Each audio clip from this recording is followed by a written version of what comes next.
కుదుర్చుకుని వాళ్ళు కూడా ఆనాడు భూములు కేటాయిస్తాం జరిగింది, శంకుస్థాపన చేస్తాం జరిగింది. కానీ అది ఆగిపోతాం జరిగింది.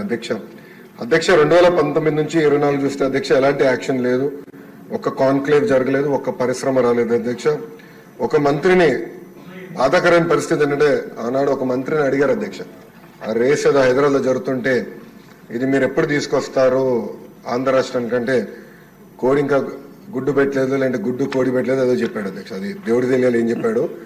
ఆ రోజు నుంచి ఆంధ్ర రాష్ట్రం అనేది ఎగతాళి చేశారు అధ్యక్ష. ఎక్కడికి వెళ్ళినా ఆంధ్ర రాష్ట్ర ఐటీ మంత్రి ఇలా ఉంటారా, ఇలా అవుతే పరిశ్రమలు ఎట్లా వస్తాయని కూడా వాళ్ళందరూ ఎగతాళి చేసే పరిస్థితి అధ్యక్ష. అంతేకాకుండా అధ్యక్ష నేను మంత్రి అయిన తర్వాత అనేక కంపెనీల్లో కలిస్తే గత ప్రభుత్వంలో ఉన్న వాళ్ళు చాలా స్పష్టంగా మన కంపెనీలో వాటాలు అడగడం జరిగింది అధ్యక్ష. వాటాలు అడిగారు అధ్యక్ష. దానివల్ల ఆ కంపెనీలన్నీ వెనక్కి వెళ్ళిపోయినాయి. అంటే ఐటీ కంపెనీల్లో కూడా వాటాలు అడిగే పరిస్థితికి వీళ్ళు వచ్చారు అధ్యక్ష. ఏం చెప్పాలి అధ్యక్ష.